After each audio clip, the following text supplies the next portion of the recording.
that Christ dwell in my heart by faith. That's what Christianity is that I'm in you and you're in me, and they will be one and I and us. That's what Jesus prayed to the Father. This is Paul praying Jesus' prayer. See, this goes back to Jesus' prayer.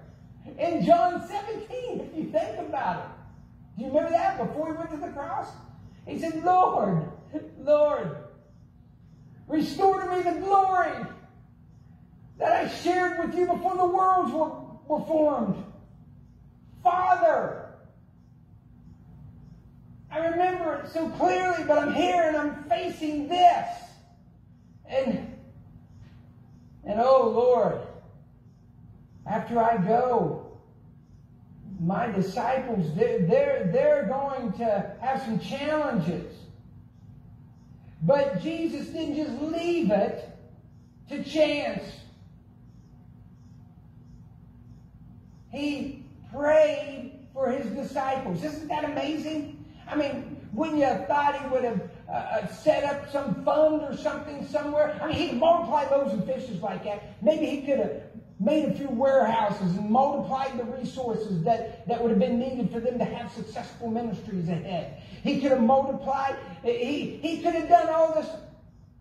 Instead, he goes out to the garden and prays for them. I mean, he's got all that power to him, and all he's going to do is pray for him. We could learn something, couldn't we? He says, that they may all be one.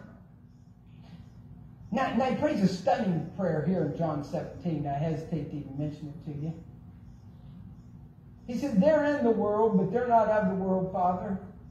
And I don't pray for the world, but I pray for those you've given me out of this world.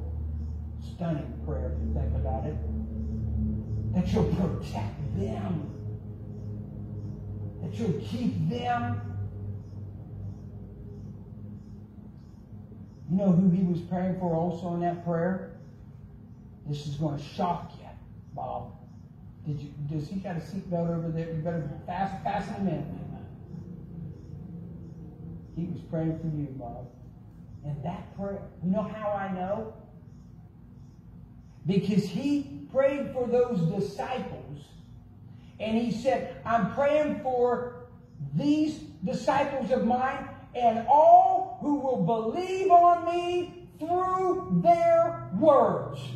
That includes me, and it includes Bob and every person here that believe on what they said.